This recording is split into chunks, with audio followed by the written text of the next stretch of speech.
Good evening, aspirants. Welcome to Aspirant Dream Civil Services. How are you all doing? Hope so your preparation is going well. In today's video, I am going to discuss one of the important super test series which is based on the important topics from your syllabus. These questions are most predicted question for your exam. तो ये बहुत ज़्यादा important question है. हमारी research team जो है इनको पूरा analyze करके questions को provide करती है from the multiple and authentic sources. तो ज़्यादा से ज़्यादा हम आपको यही कोशिश करते हैं कि हम आपको पूरा सिलेबस कवर करा दे सुपर टेस्ट सीरीज के थ्रू और थ्योरी क्लास के थ्रू. तो हमने थ्योरी क्लास के लिए आपको 4 वीडियोस प्रोवाइड कर दिए हैं. होप सो आप सबने रिवाइज कर ली होगी. वो होमवर्क था आपका प्रीवियस क्लास का. और आज की वीडियो में हम सुपर टेस्ट सीरीज 5 कवर करेंगे पेपर 2 से रिलेटेड. पेपर 1 से रिलेटेड भी मैंने आपको सुपर टेस्ट सीरीज प्रोवाइड की है, तो उसको भी आप सोल्व करते रहिए. और कोई भी डाउट हो रिलेटेड विद दिस क्वेश्चन तो अपने डाउट पुट करते रहिए. आज की वीडियो स्टार्ट करने से पहले मैं आपको बहुत ज़रूरी इन्फॉर्मेशन देना चाहती हूँ कि कुछ स्टूडेंट्स जो हैं वो पीडीएफ के लिए कमेंट कर रहे हैं. बार बार वीडियो स्टार्ट होते ही उनके कमेंट्स आते हैं. हमारी टीम उनको देख रही है, तो हम आपको ये बताना चाहते हैं कि हम पीडीएफ क्यों नहीं प्रोवाइड कर रहे हैं. तो सबसे बड़ी बात ये है कि हम आपके लिए ही ये चैनल बना रहे हैं और आपको हम हेल्प जितनी ज़्यादा प्रोवाइड कर सके उसलिए इस चैनल पर हम आपको ये प्रिपरेशन प्रोवाइड कर रहे हैं. बट कुछ ऐसे एलिमेंट्स हैं जो हमें ये अच्छा काम करने से रोक रहे हैं. हमारी टीम ने उनको फाइंड आउट कर लिया, एनालाइज भी कर लिया है कि वो हमारे चैनल पे जैसे जो भी डाटा हम दे रहे हैं उसको कॉपी कर रहे हैं, हूबहू कॉपी कर रहे हैं. जो मैं बोल रही हूँ हमारे वर्ड्स तक को कॉपी कर लिया उन्होंने. तो कॉपी करने की भी एक लिमिट होती है. आप कॉपी कर रहे हैं, हमारा टाइटल भी कॉपी कर ले रहे हैं, सब कुछ कॉपी कर रहे हैं. तो ऐसे पायरेटेड चैनल से आप बच के रहिए, क्योंकि ये आपकी प्रिपरेशन के लिए और आपके सिलेक्शन में बाधा बन सकते हैं. बिकॉज जो अपना टाइटल तक नहीं डिसाइड कर पा रहे हैं अपने आप से, वो भी हमारे चैनल से चोरी कर रहे हैं. तो वो आपको क्या पढ़ाएंगे ये आप खुद सोच सकते हैं. इतना सोचने के लिए आप काबिल हैं. तो उनके लिए मैं यही बताऊंगी कि अब हम आपको कोई भी पीडीएफ नहीं देंगे, किसी भी स्टूडेंट का कोई भी नुकसान ना हो, इसलिए हमारी टीम ने कॉपीराइट की प्रोसेस को स्टार्ट कर दिया है. अब जब कॉपीराइट की प्रोसेस कंप्लीट हो जाएगी उसके बाद ही हम आपको सारे पीडीएफ प्रोवाइड करेंगे थ्योरी के भी. फ्रेंड्स, ये सब तो चलता रहेगा. जिसका कंटेंट अच्छा है, जिसमें काबिलियत है, तो वो तो आगे बढ़ेगा ही. बस आप लोग जो है हमें ऐसे सपोर्ट करते रहिए हमारे चैनल को, और ऐसे पायरेटेड और कॉपी चैनल से बच के रहिए. तो आज की वीडियो को स्टार्ट करते हैं, सुपर टेस्ट सीरीज को स्टार्ट करते हैं. क्वेश्चन को ध्यान से पढ़िएगा, उसके बाद ही आंसर दीजिएगा. All the best to all of you. Question number 1 is, according to Biomedical Waste Management Rule 2016 of the Government of India, which colored non-chlorinated plastic bags should be used for the collection of human anatomical waste? Bharat सरकार के biomedical waste management rule 2016 के अनुसार मानक शारीरिक कचरे के संग्रह के लिए किस रंग के गैर क्लोरीयुक्त प्लास्टिक बैग का उपयोग किया जाता है? Options are A yellow, B black, C red and D blue, E none of the above और more than one of the above. So try to give your answer in the comment section. सभी अपना answer दीजिए comment section में. Answer is A option yellow. तो भारत सरकार के biomedical waste management rule 2016 के अनुसार मानव शारीरिक अपशिष्ट के जो संग्रह है उसके लिए पीले रंग के गैर क्लोरीनयुक्त प्लास्टिक बैग का उपयोग किया जाना चाहिए. Question number 2 is, which of the following statement is are not correct regarding the biological treatment of solid waste? ठोस अपशिष्ट के जैविक उपचार के संबंध में निम्नलिखित में से कौन सा कथन सही नहीं है? Options are, the composting and anaerobic digestion of organic waste such as food waste, garden and sludge is common only in developed country. तो जो भी जैविक कचरे का खाद और अव्ययी पाचन जैसे कि खाद अपशिष्ट हो गया, उद्यान और कीचड़ केवल विकसित देशों में ही आम है. B option is, advantages of the biological treatment, it include reduced volume in the waste material and production of biogas for energy use. तो जैविक उपचार के लाभों में शामिल है अपशिष्ट पदार्थ में कम मात्रा और ऊर्जा उपयोग के लिए बायोगैस का उत्पादन. C option is, the end products of the biological treatment can depending on its quality be recycled as fertiliser and soil amendment. तो जैविक उपचार के अंतिम उत्पादों इसकी गुणवत्ता के आधार पर उर्वरक और मिट्टी संशोधन के रूप में पूर्ण विलीनीकरण किया गया। D option is the anaerobic treatment is usually linked with the methane recovery. तो एनारोबिक उपचार आमतौर पर मीथेन CH4 वसूली से जुड़ा है। E option is none of the above और more than one of the above. So try to give your answer in the comment section. Comment section में आंसर दीजिए। Answer is A option. तो यहाँ पर ए ऑप्शन गलत है। यहाँ पर जो कंपोजिटिंग और एनारोबिक डाइजेशन होती है, जैविक कचरे का खाद और अव्ययी पाचन जो है वो दोनों देशों में होता है, जैसे कि डेवलप्ड और डेवलपिंग कंट्रीज। तो यहाँ पर ए गलत हो जाएगा और अदर स्टेटमेंट जो है वो करेक्ट है। आप एज इट इज इसको यहाँ से लर्न कर लीजिए। Question number 3 is the advantages of biological treatment of solid waste includes which of the following। ठोस अपशिष्ट के जैविक उपचार के लाभों में कौन सा इसमें से शामिल है। 1 is increased volume in the waste material, 2 is stabilization of the waste, destruction of pathogen in the waste material, 3 is production of the biogas for energy use। तो choose the following options given below। तो अपशिष्ट पदार्थ में मात्रा में वृद्धि, दूसरा है अपशिष्ट का स्थिरीकरण, अपशिष्ट पदार्थ में रोग जनकों का विनाश, तीसरा है ऊर्जा उपयोग के लिए बायोगैस का उत्पादन। ऑप्शंस हैं A 1 only, B 2 and 3 only, C 1 and 2 only, and D is 1 and 3, and E none or more than one of the above। So try to give your answer in the comment section। Answer दीजिए सभी अपना। Answer is B option 2 and 3। तो यहाँ पर second और third statement सही है, first statement गलत है। बिकॉज जो बायोलॉजिकल ट्रीटमेंट जो होता है सॉलिड वेस्ट मैनेजमेंट का, उसकी एडवांटेजेस में क्या होता है, रिड्यूस करना होता है, वेस्ट मटेरियल की वॉल्यूम को कम करना होता है। जैसे कि मैंने आपको थ्योरी क्लास में पढ़ाया है, तो और एक्सप्लेनेशन के लिए आप थ्योरी क्लास को जरूर देखें। Question number 4 is which one among the following is not a form of precipitation. निम्नलिखित में से कौन सा एक वर्षण का रूप नहीं है। A option is snow, B sleet, C hail, D fog, and E is none of the above और more than one of the above. So try to give your answer. Comment section में answer दीजिए सभी। बर्फ, ओले के साथ वर्षा, ओला या फिर कोहरा। आंसर है इसका डी ऑप्शन फॉग। तो कुछ कॉमन फॉर्म होती हैं प्रेसिपिटेशन की, वर्षा के कुछ सामान्य रूप होते हैं, जैसे कि रेन हो गया, स्नो, ड्रिजलिंग होती है, धीरे धीरे जो बारिश होती है, ग्लेज हो गया, स्लीट हो गया और हेल हो गया। तो इसमें से जो प्रेसिपिटेशन होता है, इसमें कोई भी प्रोडक्ट जो होता है condensation of atmosphere water vapour का, वो फॉल करता है under the gravitational pull from the clouds. Question number 5 is an aerobic process and a large fraction of degradable organic carbon DOC in the waste material is converted into which of the following। एक aerobic प्रक्रिया और अपशिष्ट पदार्थ में अवक्रमणीय कार्बनिक carbon का एक बड़ा अंश परिवर्तित हो जाता है। Options are A carbon dioxide में, बी नाइट्रोजन में, C carbon dioxide, D oxygen, and E none of the above or more than one of the above। So try to give your answer in the comment section। Answer दीजिए सभी अपना।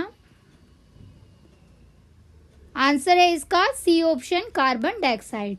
तो जो एक aerobic प्रक्रिया होती है या अपशिष्ट पदार्थ जिसमें सड़ने योग्य जो कार्बनिक कार्बन होता है, वो एक बड़ा अंश हो जाता है किसका, कार्बन डाइऑक्साइड का, और वो उसमें परिवर्तित हो जाता है, चेंज हो जाता है कार्बन डाइऑक्साइड में। तो आंसर हो जाएगा C option.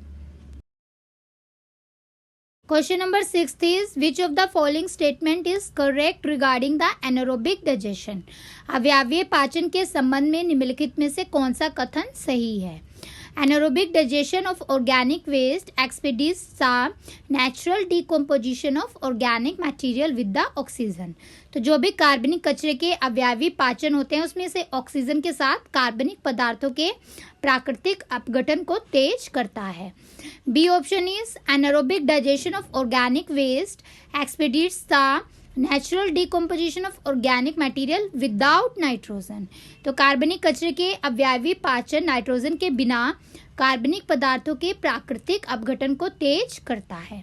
C option is anaerobic digestion of organic waste expedites the natural decomposition of organic material with carbon dioxide। D option is anaerobic digestion of organic waste expedites the natural decomposition of organic material without oxygen। And E is none of the above, more than one of the above. So try to give your right answer. सभी answer दीजिए comment section में. Answer है इसका D option. तो जो anaerobic digestion होती है organic waste की, वो नेचुरल डिकम्पोजिशन जो होता है ऑर्गेनिक मटेरियल का, वो विदाउट ऑक्सीजन होता है. तो बिना ऑक्सीजन की कमी के जो प्रोसेस होती है उसी को एनारोबिक डाइजेशन बोला जाता है. मैंने थ्योरी क्लास में पूरा डिटेल में इसको पढ़ाया है, तो पूरी एक्सप्लेनेशन सुनने के लिए आप थ्योरी क्लास की वीडियो को जरूर सुनिएगा. Question number 7 is which is the most significant fingerprint of climate change with respect to biotic invasion. जैविक आक्रमण के संबंध में जलवायु परिवर्तन का सबसे महत्वपूर्ण फिंगरप्रिंट कौन सा है? A is protozoa, B mosquitoes, C bryophytes, D gymnosperm and E none of the above, more than one of the above. So try to give your answer. Comment section में आंसर दीजिए सभी अपना. Answer is B option mosquitoes. तो biotic invaders क्या होते हैं? ये वो स्पीशीज होते हैं, वो प्रजाति होती हैं जो बहुत ज़्यादा मात्रा में पर्यावरण में स्थापित होती हैं और बहुत टाइम तक फैलती है और वहाँ पर बनी रहती हैं और साथ ही साथ इन्वायरमेंट को, पर्यावरण को हानि भी पहुँचाती हैं. Question number 8 is which among the following is the correct sequence of the elements in the earth crust in decreasing order. निम्नलिखित में से पृथ्वी की पापड़ी से तत्वों का घटते क्रम में सही क्रम कौन सा है? Options are A oxygen, aluminium, silicon, iron. B is oxygen, silicon, aluminium, iron. C is aluminium, silicon, iron, oxygen. D is aluminium, iron, oxygen, silicon and E is none of the above and more than one of the above. So try to give your answer. Comment section में answer दीजिए सभी. Answer is B option. तो सबसे पहले oxygen आएगा 46.6%, 46.6%. फिर silicon आएगा 27.7%. Then aluminium 8.1% and iron 5.0%. Question number 9 is emission of the methane from such facilities due to unintentional leakages during the process, disturbances or other unexpected events will generally be between how much % of the amount of methane generated. प्रक्रिया में गड़बड़ी या अन्य अप्रत्याशित घटनाओं के दौरान अनजाने में रिसाव के कारण ऐसी सुविधाओं से CH4 का उत्सर्जन आमतौर पर उत्पन्न CH4 की मात्रा के कितने प्रतिशत के बीच होगा?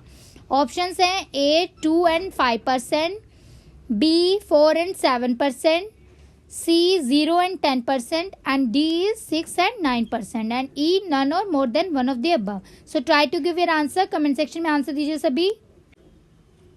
Answer is C option 0 and 10%. तो जो मीथेन की एमिशन होती है इन सब फैसिलिटी से, वो अनइंटेंशनल लीकेजेस की वजह से होती है और इसमें जो अनएक्सपेक्टेड इवेंट्स होते हैं वो between 0 to 10% amount of methane generate करते हैं. Question number 10 is which method is most appropriate for separating tin can from the aluminium can in the municipal solid waste? नगर पालिका के ठोस कचरे में एल्यूमिनियम के डिब्बे से टिन के डिब्बे को अलग करने के लिए कौन सी विधि सबसे उपयुक्त है? Options are A shear shredding, B thermoelectric, C hydrogen fuel cell and D geothermal. E none of the above or more than one of the above. So try to give your answer. Comment section में answer दीजिए सभी अपना. Answer is E option none of the above.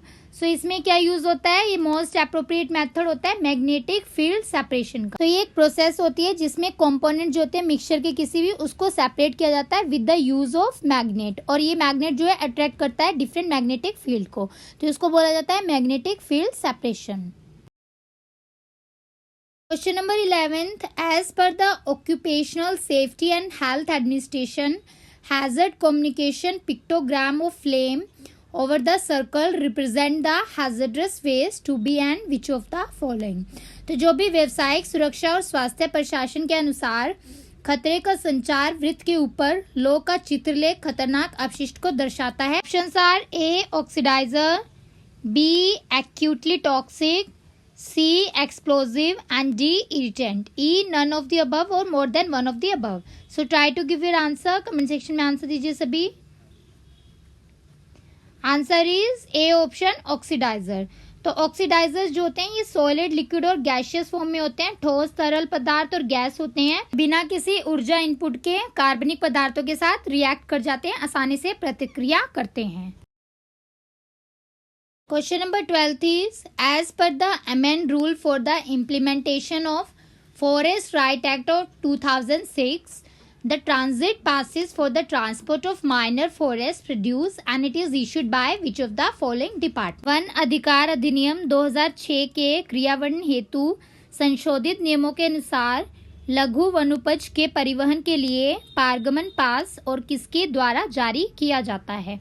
Options are A Gram Sabha, B forest department, C district level committee, D biodiversity monitoring committee and E is none of the above और more than one of the above. So try to give your answer, comment section में answer दीजिए सभी। Answer is A option. So जो ये new rules हैं ये कहते हैं कि जो फॉरेस्ट ड्वेलर्स होते हैं, जो वनवासी हैं, वो ट्रांसपोर्ट कर सकते हैं माइनर फॉरेस्ट प्रोड्यूस को by an appropriate means of transport से।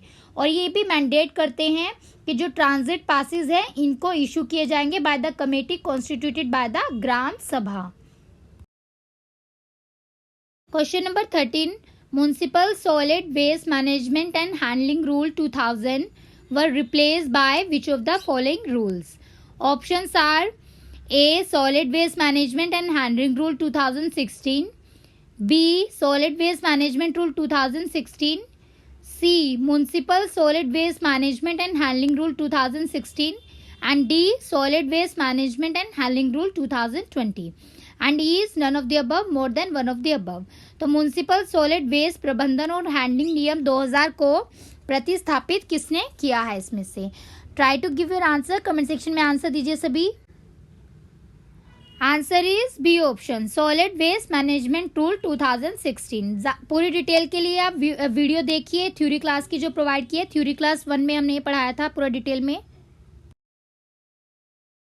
Question number 14, waste management in India fall under the purview of which of the following cabinet ministry of India? Bharat में अपशिष्ट प्रबंधन भारत के किस कैबिनेट मंत्रालय के दायरे में आता है? A is ministry of housing and urban affair, आवास और शहरी मामलों के मंत्रालय, B ministry of rural development, ग्रामीण विकास मंत्रालय, C ministry of science and technology, विज्ञान प्रौद्योगिकी मंत्रालय and D is ministry of corporation, सहकारिता मंत्रालय and E none of the above और more than one of the above. So try to give your answer, comment section में answer दीजिए अपना। Answer है इसका E option, none of the above. तो इसके लिए जो मिनिस्ट्री है वो है ministry of environment and forest climate change. Theory class 1 में पूरे डिटेल से आप इसको समझ सकते हैं। Question number 15, which of the following statement is are not correct regarding the incineration plant? भस्मीकरण संयंत्रों के संबंध में निम्नलिखित में से कौन सा कथन सही नहीं है? A option is the process of burning waste in large furnaces at the low temperature is known as incineration। कम तापमान पर बड़ी भट्टियों के कचरे को जलाने की प्रक्रिया को भस्मीकरण कहा जाता है। B option is in these plants recyclable material is segregated and the rest of material is burnt and ash is produced। इन संयंत्रों में पुनर्नवीनीकरण सामग्री को अलग किया जाता है और शेष सामग्री को जला दिया जाता है और राख कर उत्पादन की जाती है। C is burning the garbage is not a clean process as it produces the tons of toxic ash and pollute the air and water। तो कचरा जलाना एक साफ प्रक्रिया नहीं है क्योंकि यह टन जहरीली राख पैदा करती है और हवा और पानी को भी प्रदूषित करती है। D option is a large amount of waste that is burnt can be recycled and recover। जलाए गए कचरे की एक बड़ी मात्रा को पुनर्नवीनीकरण और पुनः प्राप्त किया जाता है। E is none of the above, more than one of the above। So try to give your answer, comment section में आंसर दीजिए। जो थ्योरी क्लास अच्छे से सुने हैं वो इसका आंसर सही देंगे। Answer is A option. तो इसमें ए स्टेटमेंट गलत है, यहाँ पर हाई टेम्परेचर आएगा लो टेम्परेचर की जगह। अदर स्टेटमेंट करेक्ट है एज इट इज, इसको आप यहाँ से याद कर लीजिए। Question number 16, by product of incineration may be solid और liquid and are the flue gases slag and ash are produced These are the product of flue gas treatment, sometimes called as भस्मीकरण के उप उत्पाद ठोस या तरल हो सकते हैं और ग्रिप गैस, स्लैग और राख होते हैं। और ग्रिप गैस उपचार के उत्पादों को कभी कभी क्या कहा जाता है? A, soil pollution control plus waste water, B, noise pollution control plus waste water, C, water pollution control plus wastewater, and D, air pollution control plus wastewater, and E is none of the above, more than one of the above. So try to give your answers. सभी answer दीजिए comment section में। Answer is D option, air pollution control plus waste water. तो वायु प्रदूषण नियंत्रण plus अपशिष्ट जल इसका सही उत्तर है। पूरी एक्सप्लेनेशन सुनने के लिए थ्योरी क्लास 4 को जरूर देखिए। Question number 17, which of the following statement is are not correct with reference to fly ash? Fly ash के संदर्भ में निम्नलिखित में से कौन सा कथन सही नहीं है? A, fly ash is a fine red powder. Fly ash एक अच्छा लाल पाउडर है। B, it consisting mostly of spherical glassy particle which are produced by as a by product in coal fired power station. कोयले से चलने वाले बिजली स्टेशनों पे उत्पादन के रूप में उत्पादित ज्यादातर गोलाकार कांच के कणों से मिलकर बनता है। C, fly ash can be used in the production of bricks for building construction. भवन निर्माण के लिए ईंटों के उत्पादन में फ्लाई ऐश का उपयोग किया जाता है। D is bottom ash may be landfilled और used as an aggregate substitute, example for road building. नीचे की राख को लैंडफिल किया जा सकता है या समग्र विकल्प के रूप में इसे इस्तेमाल किया जाते हैं, जैसे कि सड़क निर्माण के लिए। Is none of the above और more than one of the above. So try to give your answer in the comment section में। आंसर दीजिए। नोट करेक्ट बताना है आपको इसमें से। Answer is A option. तो यहाँ पर फ्लाई ऐश जो है वो रेड पाउडर नहीं होता है, ये ग्रे कलर का पाउडर होता है। पूरी डिटेल के लिए थ्योरी क्लास 4 देखिए। अदर स्टेटमेंट करेक्ट है, उसको एज इट इज आप यहाँ से लर्न कर लीजिए। Question number 18. The current method of incinerating waste generate on an average between how much normal cubic meter of flue gas for every kilogram of incinerated waste? कचरे को जलाने की मौजूदा विधियां औसतन प्रत्येक किलोग्राम भस्म किए गए कचरे के लिए सामान्य क्यूबिक मीटर ग्रिप गैस के बीच उत्पन्न होती है। तो इसमें से कौन सा इसमें ऑप्शन सही है? A, 6 and 7 normal cubic metre, B, 2 and 3, C, 1 and 9, and D, 7 and 15, and E, none of the above or more than one of the above. So try to give your answer. Comment section में answer दीजिए सभी। Answer है इसका A option, 6 and 7 normal cubic metre. तो full explanation के लिए theory class 4 देखिए। Question number 19, which one of the following district is having the only national park of Bihar? निम्नलिखित में से किस जिले में बिहार का एकमात्र राष्ट्रीय उद्यान है?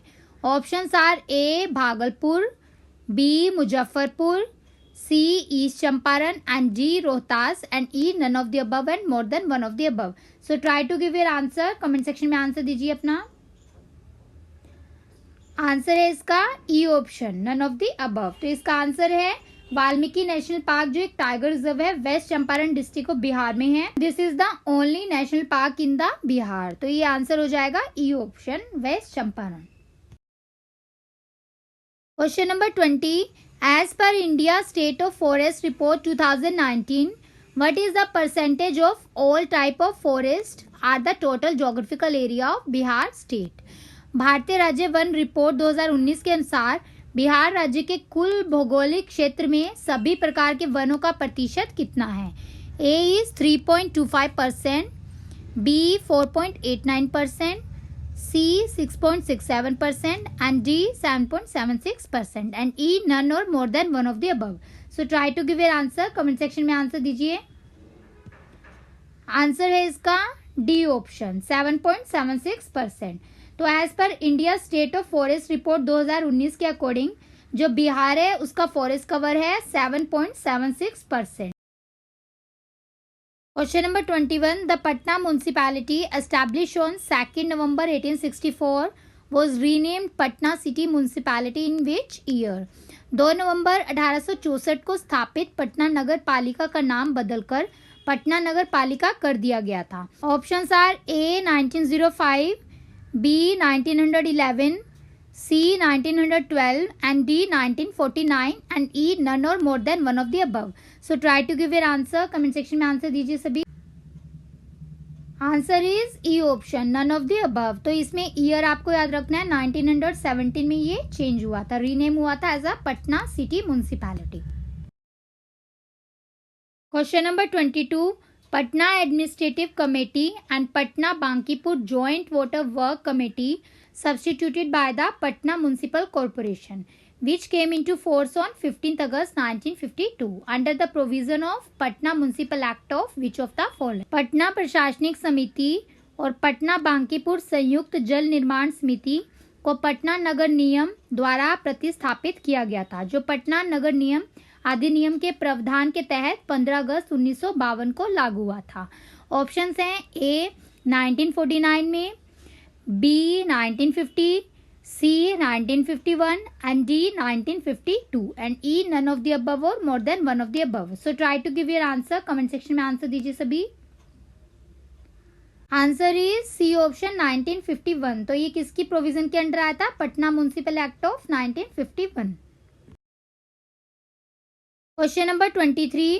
The first election of the Patna municipal corporation councillors were held in which of the following. Patna नगर निगम के पार्षदों का पहला चुनाव कब हुआ था? Options are A March 1917, B March 1937, C March 1949 and D March 1965. E none और more than one of the above. So try to give your answer. Comment section में आंसर दीजिए. Answer is E option, none of the above. तो जो first election हुए थे PMC counsellors के, वो मार्च 1954 में हुए थे, बट ये ऑफिस जो है 1 फरवरी 1955 को आया था फोर्स में. तो आंसर हो जाएगा E option. Question number 24. Which of the following statement is are correct regarding the pyrolysis. Pyrolysis के संबंध में निम्नलिखित में से कौन सा कथन सही है? Options are A it is the process of combustion in absence of oxygen और the material burned under the control atmosphere of oxygen. यह ऑक्सीजन की अनुपस्थिति में या ऑक्सीजन के नियंत्रित वातावरण में जली गई सामग्री के दहन की एक प्रक्रिया है. B option is the gas and liquid thus obtain can be used as a fuel. इस प्रकार प्राप्त गैस और तरल को ईंधन के रूप में इस्तेमाल किया जाता है. C is it is also use for the pre treatment of health care waste और for the treatment of contaminated soil. Pyrolysis का उपयोग स्वास्थ्य देखभाल, कचरे के पूर्व उपचार और दूषित मिट्टी के उपचार के लिए भी किया जाता है. D is the process is the thermal decomposition of material at the elevated temperature in an inert atmosphere. तो पायरोलिसिस प्रक्रिया एक निष्क्रिय वातावरण में उच्च तापमान पर सामग्री का थर्मल अपघटन. Is none of the above और more than one of the above. So try to give your answer. Comment section में आंसर दीजिए अपना. आंसर है इसका E option, more than one of the above. तो यहाँ पर ए स्टेटमेंट और बी स्टेटमेंट दोनों करेक्ट है रिलेटेड विद पायरोलिसिस. पूरी डिटेल के लिए थ्योरी क्लास 4 को जरूर देखिए. Question number 25. Pyrolysis of carbonaceous waste like which of the following. Carbon युक्त अपशिष्टों का पायरोलिसिस जैसा इसमें से कौन सा गिवन है? A firewood, B coconut, C corn cobs and D cashew shell and E none of the above. So try to give your answer in the comment section में आंसर दीजिए सभी. Answer is E option, more than one of the above. तो pyrolysis में क्या होता है? Carbonaceous waste होते हैं जैसे कि फायरवुड हो गया, coconut, palm waste, corn cob, cashew shell और rice husk. Question number 26. How much temperature is sufficient to ensure the good hygiene and the gaseous byproduct which can be re-injected to support the reaction. अच्छी स्वच्छता सुनिश्चित करने के लिए कितना तापमान पर्याप्त है और प्रतिक्रिया का समर्थन करने के लिए गैसीय उप उत्पादकों को फिर से इंजेक्ट किया जा सकता है. तो इसका आपको तापमान बताना है. ऑप्शन है A 100 degree Celsius, B 200 degree Celsius, C 300 degree Celsius, D 400 degree Celsius and E none or more than one of the above. So try to give your answer. Comment section में answer दीजिए सभी. Answer है इसका C option 300 degree Celsius. ये theory class में मैंने आपको पूरा अच्छे से बताया था, उसको जरूर देख लीजिएगा एक्सप्लेनेशन को। अगर कुछ भी समझ नहीं आता है तो कमेंट सेक्शन में आप पूछ सकते हैं। तो एस्पिरेंट्स, आपको क्वेश्चन कैसे लग रहे हैं, आपको क्वेश्चन का लेवल कैसा लग रहा है, कमेंट सेक्शन में आप जो है हमें फीडबैक देते रहिए अपना, सो दैट हमें मोटिवेशन मिले और हम आपको ज़्यादा से ज़्यादा अच्छे मटेरियल ऐसे ही प्रोवाइड करते रहें। Question number 27. Non-ferrous metals such as iron, copper, aluminium and lead. Choose the correct answer from the given below. तो आपको बताना है नीचे दिए गए उत्तर में से कौन सा अलोह धातु जैसा है।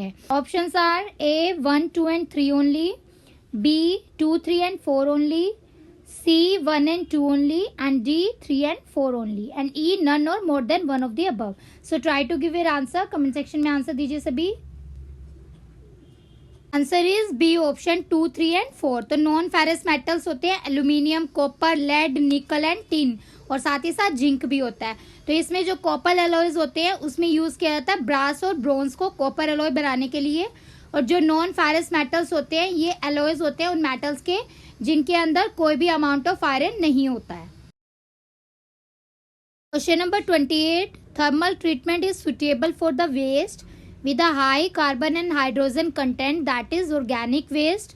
Around how much percentage of the industrial waste and domestic waste is typically incombustible?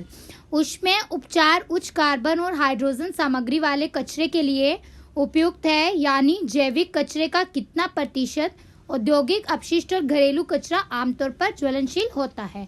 Options are A 10% of industrial waste and 20% of domestic waste, B 15% of industrial waste and 25% of domestic waste, C 20% of industrial waste and 30% of domestic waste, D 60% of industrial waste and 40% of domestic waste. E option is none of the above or more than one of the above. So try to give your answer. Comment section में answer दीजिए सभी। Answer है इसका C option 20% industrial waste होता है और 30% domestic waste होता है। For more explanation theory class 4 जरूर देखिए। Question number 29. Which of the following is not the 3T of good practice in hazardous waste combustion? खतरनाक अपशिष्ट दहन में निम्नलिखित में से कौन सा 3T अच्छा अभ्यास नहीं है? A temperature, B time, C telecommunication, D turbulence and E none or more than one of the above. So try to give your answer. Comment section में आंसर दीजिए सभी। Answer is C option telecommunication. तो 3T मैंने आपको बताए थे, time होता है, टेम्परेचर और turbulence. Question number 30. There is a decrease in the temperature per 1 kilometre with increasing altitude in the troposphere. क्षोभ मंडल में ऊंचाई बढ़ने के साथ प्रति 1 किलोमीटर तापमान में कमी होती है, तो वो तापमान कितना है? A is around 1.5 degree Celsius, B around 2.9 degree Celsius, C around 4.9 degree Celsius and D around 6.5 degree Celsius, and E is none और more than one of the above. So try to give your answer. Comment section में answer दीजिए सभी अपना। Answer है इसका D option around 6.5 degree Celsius. Question number 31. Argon, helium, radon, neon and noble gas out of which gas is not found in the air? Argon, helium, radon, neon gas जो noble gas है, इनमें से कौन सी gas हवा में नहीं पाई जाती है? A argon, B helium, C radon, D neon and E none of the above or more than one of the above. So try to give your answer. Comment section में आंसर दीजिए। Answer is C option radon. तो radon जो होता है उसका सबसे पहले atomic number याद रखिए 86 होता है। ये एक रेडियो एक्टिव सब्सटेंस है जो प्रोड्यूस होता है due to the decay of radium 226 जो फाउंड होता है यूरेनियम ओर के साथ, and this is not present in the atmosphere में, ये प्रेजेंट नहीं होता है। तो नोबल गैसेज जो होती हैं वो एक क्लास ऑफ केमिकल एलिमेंट्स बनाती हैं जिनके सिमिलर प्रॉपर्टीज होती है। जो महान गैसें होती हैं वो गुणों वाले रासायनिक तत्वों का एक वर्ग बनाती हैं अंडर डिफरेंट कंडीशन। तो ये ऑर्डरलेस होती हैं और साथ ही साथ कलरलेस भी होती है, मोनो एटॉमिक गैसेस भी होती हैं और इनकी बहुत लो केमिकल रिएक्टिविटी भी होती है। तो 6 नेचुरली अक्रिंग नोबल गैसेस के नाम आपको एग्जाम के लिए याद रखने हैं: helium, neon, argon, krypton, xenon and radon. Radioactive होता है जो, ये सारे इंपॉर्टेंट है, एग्जाम में आ सकते हैं। Question number 32, in which country the international earth summit, a United nation conference on environment development was held in 1992। 1992 में पर्यावरण विकास पर संयुक्त राष्ट्र सम्मेलन का अंतर्राष्ट्रीय पृथ्वी शिखर सम्मेलन किस देश में आयोजित किया गया है? Options are A India, B France, C USA, D Mexico and E none और more than one of the above. So try to give your answer, comment section में आंसर दीजिए सभी। आंसर है इसका E option, none of the above. तो जो United nation conference होती है इन्वायरमेंट एंड डेवलपमेंट, जिसको यूएनसीडी बोलते हैं, इसको अर्थ समिट भी बोला जाता है, और ये रियो डी जेनेरियो ब्राजील में हुई थी। तो आंसर हो जाएगा E option, none of the above. Question number 33, genetic engineering appraisal committee has been constituted under which act of the India? Genetic engineering मूल्यांकन समिति का गठन भारत के किस अधिनियम के तहत किया गया है? A is the Environment Protection Act of 1986, B the Biological Diversity Act of 2002, C the Forest Conservation Act of 1980, D the Water Prevention and Control of Pollution 1974. E is none or more than one of the above. तो पर्यावरण संरक्षण अधिनियम 1986, जैविक विविधता अधिनियम 2002, one संरक्षण अधिनियम 1980 या जल प्रदूषण की रोकथाम और नियंत्रण 1974। तो इसमें से कौन सा आंसर है, कमेंट सेक्शन में बताइए सभी। आंसर है इसका A option, environment protection act 1986। तो जो जेनेटिक इंजीनियरिंग अप्रेजल कमेटी होती है, ये एक स्टैट्यूटरी बॉडी है जिसको कॉन्स्टिट्यूट किया गया है, बनाया गया है under the rule for the manufacture, use, import, export and storage of hazardous micro organism और जेनेटिक इंजीनियरिंग ऑर्गेनिज्म, जिनको सेल भी कहा जाता है। और ये कब बनाई गई थी? 1989 में, under the environment protection act of 1986 के तहत। Question number 34, first world economic day वो सेलिब्रेटेड इन विच ईयर? प्रथम विश्व पर्यावरण दिवस किस वर्ष बनाया गया है? ए 1972, B 1980, C 1986 and D 2002 and E none or more than one of the above. So try to give your answer, comment section में आंसर दीजिए। आंसर है इसका E option, none of the above. तो ईयर याद रखना है आपको, 1974 is the year, और 1972 1972 में यूएन जनरल असेंबली ने 5 जून को डेजिग्नेट किया था कि इसको वर्ल्ड इन्वायरमेंट डे की तरह मनाया जाएगा। तो फर्स्ट सेलिब्रेशन का स्लोगन भी आपको याद रखना है, वो स्लोगन है only one earth. Question number 35, an elastic wave generated by an impulse such as an earthquake or an explosion, it is called as which of the following? भूकंप या विस्फोट जैसे आवेग से उत्पन्न लोचदार तरंग क्या कहलाती है? A tectonic shift, B seismic wave, C sound wave, D epicentre and E none और more than one of the above. So try to give your answer, comment section में आंसर दीजिए। आंसर है इसका B option, seismic wave, that is भूकंपीय लहर। तो भूकंपीय लहर जो होती है एक इलास्टिक वेव होती है जो जनरेट होती है बाय द इम्पल्सिस, जैसे कि अर्थक्वेक या एक्सप्लोजन के द्वारा। तो जो सिस्मिक वेव होती है ये ट्रेवल करती हैं along near the earth surface. Question number 36, a device which convert the chemical energy into the electrical energy is called as which of the following? एक युक्ति जो रासायनिक ऊर्जा को विद्युत ऊर्जा में परिवर्तित करती है क्या कहलाती है? A generator, B motor, C battery, D moving coil meter and E none और more than one of the above. So try to give your answer, comment section में आंसर दीजिए अपना। आंसर है इसका सी ऑप्शन, बैटरी। तो battery एक device होती है जो केमिकल एनर्जी इसके अंदर कंटेन होती है और ये एक्टिव मटेरियल्स के साथ डायरेक्टली इलेक्ट्रिक एनर्जी में कन्वर्ट होती है by the means of electrochemical oxidation reduction, जिसको रिडॉक्स रिएक्शन भी बोलते हैं। Question number 37, very high frequency is the ITU designation for the range of radio frequency electromagnetic wave, that is radio wave, from which of the following? Radio frequency electromagnetic wave की range के लिए ITU पदनाम बहुत उच्च आवृत्ति है, वो इसमें से कौन सा है? A 50 to 100 megahertz, B 80 to 900 megahertz, C 30 to 300 megahertz and D 70 to 600 megahertz and E none or more than one of the above. So try to give your answer. Comment section में answer दीजिए सब. Answer है इसका C option 30 to 300 megahertz. तो जो बहुत ज़्यादा high frequency वाली रेंज होती है it is designated as ITU और ये रेडियो फ्रिक्वेंसी इलेक्ट्रोमैग्नेटिक वेव की रेंज जो है वो 30 से 300 मेगाहर्ट्ज होती है. तो और ये कॉरेस्पॉन्डिंग होती है wavelength of 10 metres to 1 metre के. Question number 38. The elements which are found in the haemoglobin, chlorophyll, chalcopyrite and vitamin B12 are respectively as follows. Haemoglobin, chlorophyll, chalcopyrite और विटामिन B12 में पाए जाने वाले तत्व कौन से हैं? A iron, copper, magnesium, cobalt. B iron, magnesium, copper, cobalt. C iron, cobalt, copper, magnesium. D magnesium, iron, cobalt and copper and E none or more than one of the above. So try to give your answer. Answer दीजिए सभी. Important है question B. Answer है इसका B option iron, magnesium, copper and cobalt. Question number 39. Red cells have an average life span of how much days?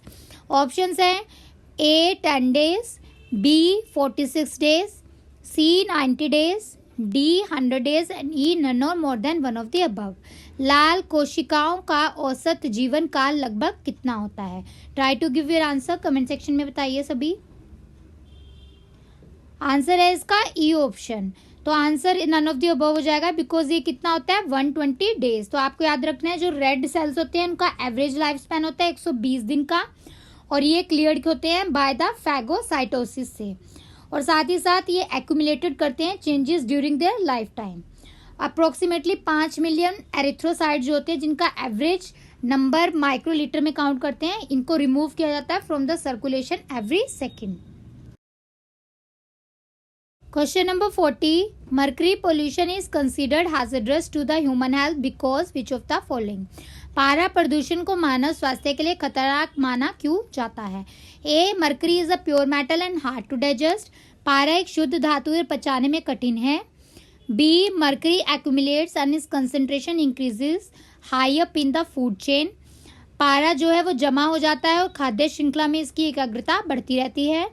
C mercury is highly soluble in water and easily absorbed by the human body. पारा पानी में अत्यधिक घुलनशील है और मानव शरीर द्वारा आसानी से अवशोषित हो जाता है. D mercury is heavy and is not disperse by the wind. तो पारा है भारी होता है और हवा से नहीं फैलता है. ई नन और more than one of the above. So try to give your answer. Comment section में आंसर बताइए सब. आंसर है इसका बी ऑप्शन. तो मर्करी जो है ये एक्यूमुलेट करता है और इसकी कंसंट्रेशन बढ़ती रहती है हाई अप होती रहती है इन द फूड चेन. तो ये इसका मेन रीजन है. ये हैजर्डस है ह्यूमन हेल्थ के लिए. कौन कौन सी प्रॉब्लम्स कॉज करता है ह्यूमन के लिए? नर्वस सिस्टम पे इफेक्ट करता है, डाइजेस्टिव सिस्टम पे भी और साथ ही साथ इम्यून सिस्टम को, लंग्स और किडनी को भी खराब कर सकता है. तो जो इनऑर्गेनिक सॉल्ट्स होते हैं मर्करी के वो कोरोसिव होते हैं और ये स्किन और आइज से रिलेटेड प्रॉब्लम भी कॉज करते हैं. Question number 41. Which among the following are the type of pollutant in the emission from the thermal processes? Thermal प्रक्रियाओं से उत्सर्जन में निम्नलिखित में से कौन से प्रदूषक के प्रकार हैं? 1 is डस्ट, धूल. 2 क्लोरीन, 3 सल्फर एंड 4 डाइऑक्सीन. तो इसमें से आपको करेक्ट कोड बताना है कौन सा करेक्ट है. A 1 only, B 2 only, C 3 only and D 1 2 3 and 4 only and E none or more than one of the above. So try to give your answer. Comment section में answer दीजिए सब. Answer है यहाँ पर E option. तो all are included as a type of pollutant जो emit होते हैं थर्मल प्रोसेसेस में. तो ये इसमें जो डस्ट होती है ये स्टेज फिल्टर यूज करते हैं इसको ट्रैप करने के लिए. जो क्लोरीन होता है उसको न्यूट्रलाइज किया जाता है स्क्रबिंग से विद लाइम और सल्फर को वॉशिंग स्टेजेस प्रोवाइड की जाती हैं और जो डाइऑक्सिन्स रिलीज होते हैं उनका कंबशन कंट्रोल किया जाता है और उनको एक्टिवेटेड कार्बन का प्रयोग किया जाता है. तो ये पूरा डिटेल में मैंने थ्योरी क्लास में समझाया था तो इसको आप जरूर देख लीजिएगा. ये इंपॉर्टेंट है एग्जाम के लिए. Question number 42. Which of the following statement is incorrect regarding the release of dioxin from which of the following combustion processes? तो दहन प्रक्रियाओं में से डायोक्सिन के निकलने के संबंध में निम्नलिखित में से कौन सा कथन गलत है? Options are A, waste combustion is complete or the process is well managed and number of harmful byproduct released like dioxin. अपशिष्ट दहन पूरा हो गया है या प्रक्रिया अच्छी तरह से प्रबंधित है, डायोक्सिन जैसे कई हानिकारक उप उत्पाद जारी किए गए हैं. B is dioxin are widespread in the environment, present in the input waste and are also formed in trace amount in all combustion processes. Dioxin पर्यावरण में व्यापक हैं, इनपुट कचरे में मौजूद है और सभी दहन प्रक्रियाओं में ट्रेस मात्रा में भी बनते हैं. Third is the 3T help to ensure the destruction of dioxin in the waste and it also limit the reformation of dioxin. तो 3T कचरे में डायोक्सिन के विनाश को सुनिश्चित करते हैं और डायोक्सिन के सुधार को भी सीमित करने में मदद करते हैं. D is permitted level of dioxin emission are extremely low in many developed country in addition to careful combustion control and further gas cleaning procedure. तो कई विकसित देशों में डायोक्सिन उत्सर्जन के अनुमत स्तर बेहद कम है, इसलिए सावधानी पूर्वक दहन नियंत्रण के अलावा आगे गैस सफाई प्रक्रियाएं चल रही हैं. ई, नन और more than one of the above. So try to give your answer. Comment section में आपको बताना है कौन सा गलत है.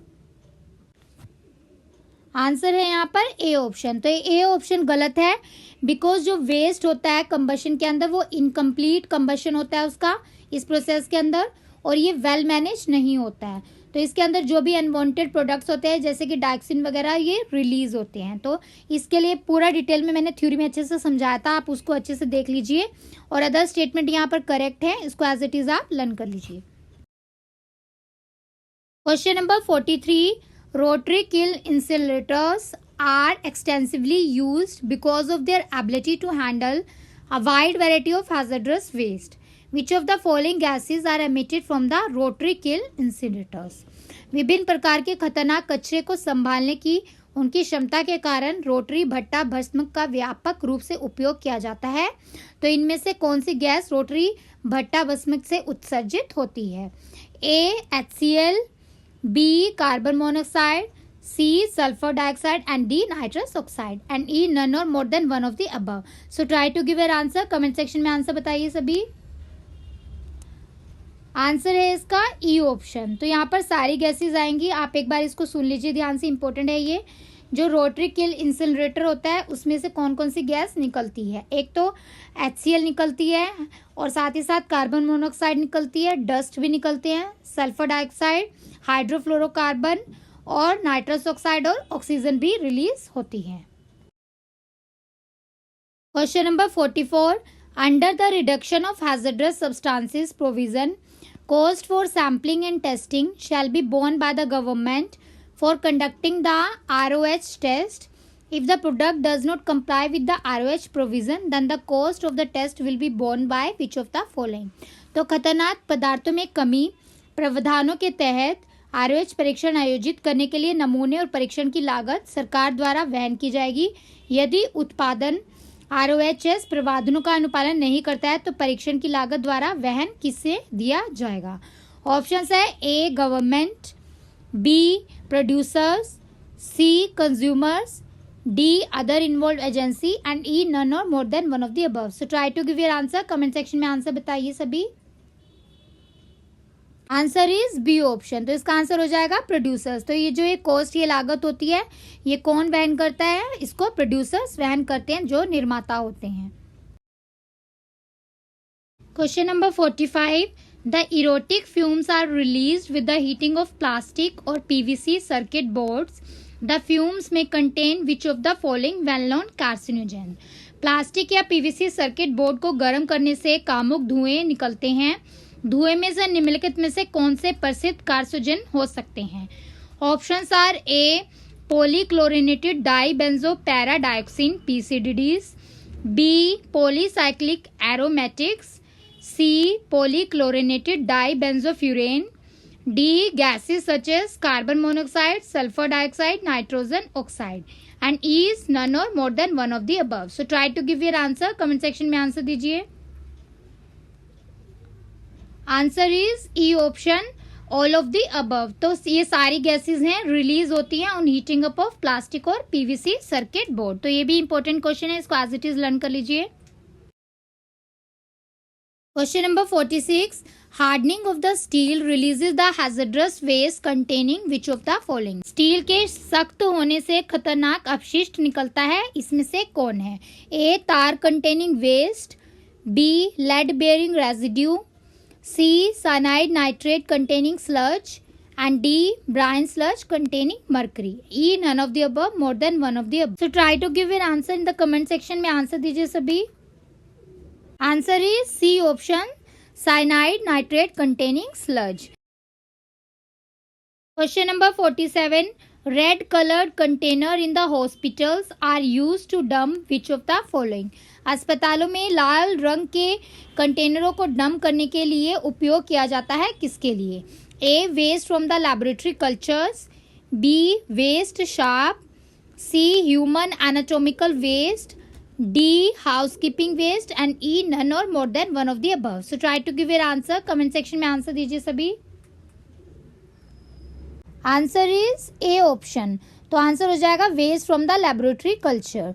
तो रेड जो होता है वो एनाटॉमिकल वेस्ट के लिए यूज होता है, ऑरेंज क्लिनिकल और इन्फेक्शियस के लिए, येलो क्लिनिकल और जो हाईली इन्फेक्शियस ज़्यादा इन्फेक्शन होते हैं उनके लिए यूज होता है, ब्लू मेडिसिन के लिए यूज होता है, और पर्पल जो होता है वो साइटोटॉक्सिक या साइटोस्टैटिस्टिक्स प्रोडक्ट्स के लिए यूज होता है, जैसे कीमोथेरेपी वगैरह मेडिसिन जो होती हैं उसके लिए। Question number 48, dengue reduces the number of particular type of blood cells, these blood cells are called as which of the following. Dengue एक विशेष प्रकार की रक्त कोशिकाओं की संख्या को कम करता है, इन रक्त कोशिकाओं को क्या कहा जाता है? A monocyte, B neutrophil, C eosinophil, D platelets, and E none और more than one of the above. So try to give your answer, comment section में आंसर दीजिए। आंसर है इसका डी ऑप्शन, प्लेटलेट्स। तो डेंगू फीवर जो होता है उसमें रिजल्ट होता है कि जो ड्रॉप हो जाता है वाइट ब्लड सेल्स और प्लेटलेट्स काउंट का, और जो नॉर्मल प्लेटलेट काउंट होता है बॉडी के अंदर वो कितना होना चाहिए? 1.5 से 4 लाख होना चाहिए। Question number 49, which vitamin deficiency causes the disease pernicious anaemia. किस विटामिन की कमी से घातक रक्त अल्पता रोग होता है? A vitamin B1, B vitamin B5, C vitamin B12, D vitamin D, and E none और more than one of the above. So try to give your answer, comment section में आंसर दीजिए। आंसर है इसका C option, vitamin B12। तो pernicious anaemia जो है एक most common cause होता है, विटामिन B12 की कमी से होता है। ये यूके में हुआ था सबसे पहले, और ये ऑटो इम्यून कंडीशन होती है जो अफेक्ट करती है स्टमक और पेट के ऊपर। तो जो ऑटो इम्यून कंडीशन होती है उसका मतलब ये होता है कि जो इम्यून सिस्टम है बॉडी का, उसका नेचुरल डिफेंस सिस्टम प्रोटेक्ट नहीं कर पा रहा है किसी भी इलनेस या इन्फेक्शन के against. Question number 50, the process of examination of change in the species diversity between the ecosystem is a measure of which of the following diversity। परितंत्रों के बीच प्रजातियों को विविधता में परिवर्तन करने की जांच की प्रक्रिया को कैसे मापते हैं? A genetic diversity, B alpha diversity, C gamma diversity, D beta, and E none और more than one of the above. So try to give your answer, comment section में आंसर दीजिए सभी। आंसर है डी ऑप्शन, बीटा डाइवर्सिटी। जब हम कोई भी change species diversity के अंदर एग्जामिन करते हैं बिटवीन दीज इकोसिस्टम, तो इसका मतलब है हम बीटा डाइवर्सिटी को मेजर कर रहे हैं। तो जेनेटिक डाइवर्सिटी क्या होती है? जो total number of genetic characteristics होती है किसी भी जेनेटिक मेकअप ऑफ स्पीशीज के अंदर, उसको बोला जाता है जेनेटिक डाइवर्सिटी। और ये रेंज करती है फ्रॉम नंबर ऑफ स्पीशीज से, और उनके अंदर जो डिफरेंसेस है स्पीशीज के अंदर विद इन द स्पीशीज, तो उसके ऊपर ये डिपेंड करती है। और ये एट्रीब्यूट करती है span of survival for the species. तो इकोलॉजी में क्या होता है कि जो अल्फा डाइवर्सिटी है उसका मतलब होता है वो डाइवर्सिटी जो कि एक साइट पे होती है या लोकल स्केल पे मेजर की जाती है। और गामा डाइवर्सिटी कौन सी होती है? जो वो टोटल स्पीशीज ऑफ डाइवर्सिटी होती है किसी भी लैंडस्केप के अंदर, ठीक है, तो उसको गामा डाइवर्सिटी बोलते हैं। और जो ये टर्म है इसको इंट्रोड्यूस किसने किया था? R.H. विटेकर ने। तो ये भी इंपॉर्टेंट है एग्जाम के लिए कि अल्फा डाइवर्सिटी और बीटा डाइवर्सिटी टर्म्स के साथ गामा डाइवर्सिटी को किसने दिया था? तो इसका आंसर हो जाएगा R.H. Whittaker. Yes friends, this is all about today super test series 5 paper 2 के लिए। होप सो आपको ये टेस्ट सीरीज पसंद आई होगी। ज़्यादा से ज़्यादा इस वीडियो को देखिए और जो आपके क्वेश्चंस गलत हुए उसको रिवाइज करिए और देखिए कि आपने कौन सी चीज़ आपकी छूट रही है कि आप क्वेश्चन जो है थ्योरी पढ़ने के बाद गलत कर रहे हैं। तो थ्योरी को दोबारा पढ़िए और कोशिश करिए कि मैक्सिमम क्वेश्चन आपके करेक्ट हो, ताकि एग्जाम के लिए भी आपकी अच्छे से प्रैक्टिस यहाँ हो सके। तो वरी नहीं करना अगर आपके क्वेश्चन आप नहीं कर पा रहे हैं, तो ये प्रैक्टिस के लिए आपको हम प्रोवाइड कर रहे हैं, ताकि आप एग्जाम तक जो है पूरा इन सब क्वेश्चंस को आप थोरोली पढ़ ले और याद कर ले, तो आपका एग्जाम में कोई भी क्वेश्चन ना छूटे। तो एस्पायरेंट्स ऐसे ही हमारे चैनल को सपोर्ट करते रहिए और ज़्यादा से ज़्यादा इस वीडियो को अपने फ्रेंड्स और ग्रुप्स के साथ पहुंचाइए और बी अवेयर रहिए कॉपी और पायरेटेड वीडियोस के साथ। तो कोई भी चैनल में अगर मैम लिख देगा और सोचेगा कि हमारा डाटा चोरी करके पढ़ा देंगे, तो उससे उनकी नॉलेज इंक्रीज नहीं होगी। अगर उनको आगे बढ़ना है तो अपने टैलेंट और नॉलेज से आगे बढ़िए, किसी की कॉपी या चोरी करके आगे बढ़ने की कोशिश मत करिए। तो एस्पायरेंट्स, होप सो आप सबको ये हमारे लेक्चर और वीडियोस पसंद आ रहे होंगे। तो हम आगे आपको और ज़्यादा वीडियोस और लेक्चर्स प्रोवाइड करेंगे ऐसे ही, और आपका पूरा सिलेबस कंप्लीट करा देंगे जैसे कि हमने बोला है। हमारी टीम इसके लिए पूरी मेहनत कर रही है और कोशिश कर रही है कि आपको जल्द से जल्द आपका सिलेबस कंप्लीट करा दे और आपको अच्छे क्वेश्चंस की प्रैक्टिस कराए, ताकि आप एग्जाम में अच्छा स्कोर कर सके और इस एग्जाम को क्रैक। फ्रेंड्स, मिलते हैं जल्दी न्यू वीडियोज़ और न्यू क्वेश्चंस के साथ। नेक्स्ट क्लास का शेड्यूल जो है वो आपको टेलीग्राम चैनल पर मिल जाएगा, तो आप उसको जरूर ज्वाइन कर लीजिए। एस्पायरेंट ड्रीम सिविल सर्विसेज के नाम से है। और अगर चैनल को सब्सक्राइब नहीं किया तो सबसे पहले चैनल को सब्सक्राइब कर लीजिए और बेल आइकन को प्रेस कर लीजिए ऑल नोटिफिकेशन के साथ। Friends, thanks for watching this video. जय हिंद।